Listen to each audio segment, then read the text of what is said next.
सभी का short notice पर यहाँ आने के लिए। ये प्रेस कॉन्फ्रेंस हमने इसलिए रखी है ताकि हम आपको पिछले कुछ दिनों की अपनी जो मेजर ब्रेक थ्रूज और अचीवमेंट्स है उसके बारे में आप लोगों को अपडेट कर सकें। तो पहले मैं शुरू करूंगा, एक इंसिडेंट सामने आया था 10 दिन पहले जब हमारी टेक्निकल टीम्स को इन्फॉर्मेशन मिली थी कि एक group of inter state narcotic smugglers एक कंसाइनमेंट चिट्टे का लेके आ रहा था पंजाब से and they were headed towards Rajouri. तो हमने अपनी स्पेशल नाकाज एस्टैब्लिश किया एंड टीम्स डिप्लॉय की एंड हमने उन्हें टैक्टफुली एप्रीहेंड किया बस स्टैंड एरिया से। उनके पोजीशन से हमें तकरीबन 169 ग्राम्स चिट्टा रिकवर किया गया था। उनकी आइडेंटिटी थी Mohammad Bakar resident of Rajouri and Majid Chaudhary resident of Rajouri. ये दो शख्स फ्रीक्वेंट पेडलर्स हैं ड्रग्स के एंड मोस्टली इनका जो मोडस ऑपरेंडी था ये पंजाब अमृतसर से चिट्टा लाते थे एट लो रेट्स एंड उसको सप्लाई करते थे रजौरी पुंछ बेल्ट में एंड वहां पे ये हायर रेट्स पे उसको सेल करते थे। तो अमृतसर पंजाब में एक शिवा कुमार नाम के शख्स से इनका कांटेक्ट हुआ था। वो शख्स इनको जेल में, इन्होंने जो वकार लड़का था उसने जेल में एक साथ टाइम स्पेंड किया था शिवा के साथ, वहां से इनकी जान पहचान बनी एंड फिर ये कंटिन्यूसली उसके साथ टच में था एंड वो वहां से अमृतसर से इसको चिट्टा सप्लाई करता था।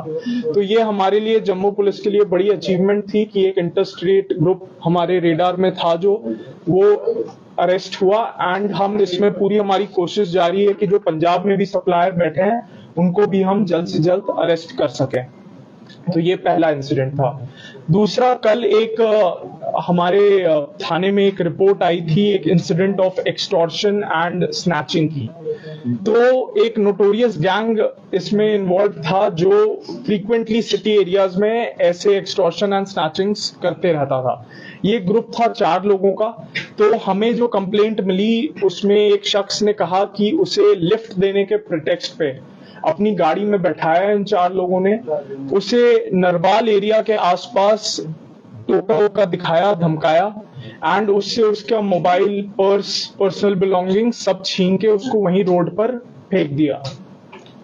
तो इस इंफॉर्मेशन मिलने पर हमने अपनी जो भी सर्वेलेंस टीम्स थी उनको लगाया, सीडीआर एंड टेक्निकल एनालिसिस भी एंड सीसीटीवी फुटेजेस चेक किए, जो आसपास के एरिया में जो आई विटनेस थे उनसे भी पूछा। तो 1-2 लोग शख्स इसमें आइडेंटिफाई किए गए एंड उनके टेक्निकल उनके मोबाइल को सर्वेलेंस पे लगाने से हमें पता चला कि इनकी लोकेशन सनासर एरिया में कहीं आ रही है। तो रातों रात हमारी पार्टी वहां पे डिस्पैच हुई। सनासर में हमें रात भर लगा इन्हें ट्रेस करने में, ट्रैक करने में एंड फाइनली जब हम इन्हें सुबह अरेस्ट कर पाए, हम इन्हें 3 लोगों को हमने अरेस्ट किया जो इस गैंग में इन्वॉल्व थे। एक शख्स उसमें से अंधेरे का फायदा उठाते हुए भाग गया जंगल एरियाज में। उसके लिए हमारी अभी टीम्स उसको ट्रैक कर रही हैं, जल्दी वो अरेस्ट होगा। बट जो 3 मेन लोग इसमें इन्वॉल्व थे उन्हें हमने उन्हें अरेस्ट कर लिया promptly with the help of technical surveillance. तो इसके अलावा एक और इंसिडेंट सामने आया था कुछ दिनों पहले जहां पे एक एटीएम स्वैपिंग एंड फ्रॉड का केस सामने आया था। एक बुजुर्ग इंसान थे रजौरी एरिया के जिन्हें इतना एटीएम चलाना नहीं आता था। उनके मासूमियत का फायदा उठाकर एक शख्स वहां एटीएम के पास उसने ऑफर की कि मैं आपके लिए निकाल देता हूं कैश। उन्होंने भोलेपन में उसे कार्ड दिया अपना एंड उसने चालाकी से वहां पर कार्ड अपना उनके कार्ड के साथ स्वैप कर दिया, एक फर्जी कार्ड उन्हें दे दिया एंड उनका असली कार्ड अपने पास रख लिया और फिर उसने उनके अकाउंट से तकरीबन 20,000 रुपए विड्रॉ किए विद द हेल्प ऑफ एक और इसमें शख्स इन्वॉल्व था, नॉन लोकल, जो कि एक पेट्रोल पंप में पास ही बस स्टैंड एरिया में काम करता था।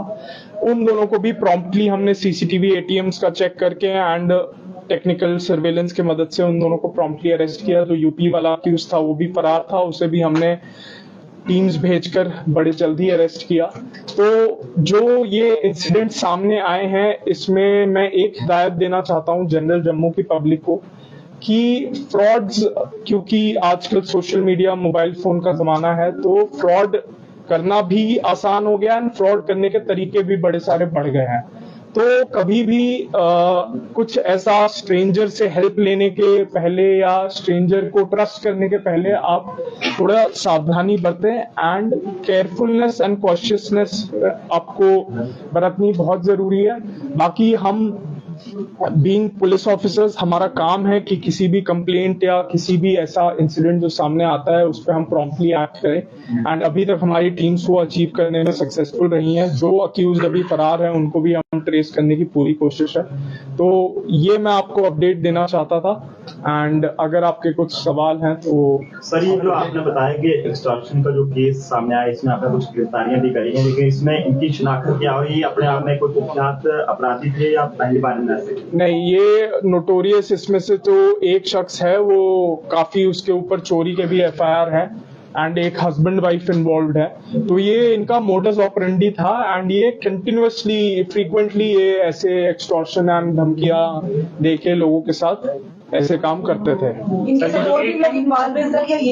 अभी तक ये चार मेंबर्स ही इन्वॉल्व है, जिनमें से मैंने कहा 3 अरेस्टेड है एंड एक और की अभी तलाश जारी है। एटीएम्स को लेके फ्रॉड लगातार हो रहे हैं, तो उन एजेंसीज पे भी तो कार्रवाई होनी चाहिए, क्योंकि सिक्योरिटी गार्ड्स होने के बावजूद उनके सिक्योरिटी गार्ड्स वहाँ पे नहीं होते, जिसके चलते बुजुर्ग जो है इसका शिकार होते हैं। बिल्कुल, ये आपकी सही बात है। इसमें हम सर्वे अपना कर रहे हैं कि जो भी एटीएम्स, खास करके रात के टाइम पे जो भी एटीएम्स जिनमें गार्ड नहीं पाया जाता है, उस चीज को फ्लैग की जा रही है एंड वो ऑन रिटन उनको नोटिस, शोकॉज नोटिस भी इशू किए जाएंगे इसमें। सर, ये जो 2 लोग चोरी के आपने अरेस्ट किए हैं, चोरी पुलिस ने आज भी कई लोग उनकी प्रॉपर्टी को अटैच किए हैं, तो क्या आने वाले समय में इनसे पूछताछ करके कुछ और गिरफ्तारियां संभव हो सकती हैं? बिल्कुल, जैसे मैंने कहा आपको कि पंजाब वाला भी सप्लायर, उसको भी हम लोग ट्रेस कर रहे हैं एंड पार्टी को अगर वहां भेजना पड़ा की जरूरत पड़ी तो वो भी हम भेजेंगे एंड हम इसमें और भी जो इन्वॉल्व हैं ऐसे स्मगलिंग एंड इंटरस्टेट सप्लाई में, उनको भी हम ट्रैक करके जो सख्त से सख्त कार्रवाई है। इसके साथ ऐड करना चाहूंगा कि जो इंडस्ट्री की बात आप कर रहे हैं, क्या ये राजौरी पुंछ इलाके से पंजाब में सप्लाई करते थे या फिर पंजाब से? ये पंजाब से लेकर के लो रेट्स पे पंजाब से लाते थे एंड सप्लाई करते थे राजौरी पुंछ बेल्ट में एट हायर रेट्स। सर, कितना चैलेंजिंग रहता है आपको ऐसे लोगों को पकड़ना या इनसे लोगों का शिकार करना? ये आपने जैसा कहा, ये 1 दिन का, 2 दिन का या 1 हफ्ते का भी काम नहीं है। किसी भी नोटोरियस क्रिमिनल या हार्डकोर जो ऐसे क्रिमिनल माइंडेड एलिमेंट्स होते हैं, उनको ट्रैक करना, ट्रेस करना बहुत लंबा प्रोसेस होता है एंड बहुत केयरफुलनेस एंड सावधानी के साथ करना होता है, क्योंकि ये लोग इतने शातिर होते हैं, अगर इन्हें थोड़ी सी भी झलक लग गई कि इनका पीछा किया जा रहा है, इनके ऊपर है, तो ये तुरंत अपने सिम कार्ड चेंज कर देते हैं, मोबाइल फोन्स चेंज कर देते हैं एंड अंडरग्राउंड हो जाते हैं। तो इस चीज में हमें बहुत मेहनत करनी पड़ती है एंड नो डाउट जो इसमें हार्डवर्क नहीं आता, लेकिन क्रेडिट गोज टू द जो टीम्स, इसमें टेक्निकल टीम्स जो मेहनत करके इनको ट्रैक करती हैं। सर, एक चीज बताइए मुझे,